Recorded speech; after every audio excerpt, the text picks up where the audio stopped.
XII, that the Haas Pavilion EIR and the Haas Pavilion project was moving forward.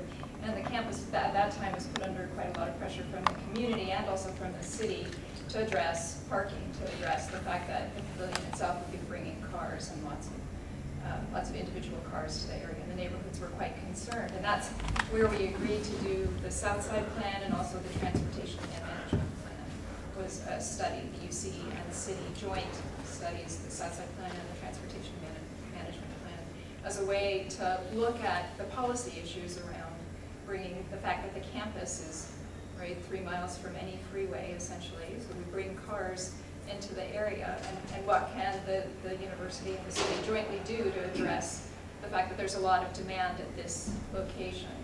And that's, so the process, we've been through quite a lengthy process with the city, with the community, that came to the decision to support bus rapid transit.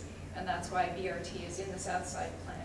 It's in the Transportation and Management Study, and of course it's in the city's general plan as part of that long-standing conversation about how we're going to address the demand here on site. David? Yeah, I'd have a question regarding I was taken by your point that the average speed of the buses declined over the last decade, and you know, it appears to me as a citizen and as a user of both transit and automobile that the number of automobiles just keeps growing, and with or without bus rapid transit or any other change in the system, can you project the number of vehicles trying to use the same number of streets and how that is going to impact the average trip, not only for buses but for automobiles to get to make those the trips that people need to make? Yeah, we do try to forecast that. I'll tell you what the real fly in the ointment with it is gasoline prices, because the models have they take into consideration the fare on the transit, and they also the motor driver costs of gasoline prices. So we have them both tied at the consumer price index for the future, like just a straight line. So our fares actually mirror that, even though they're going from $1.75 to $2. Over time, they sort of are just going up a CPI.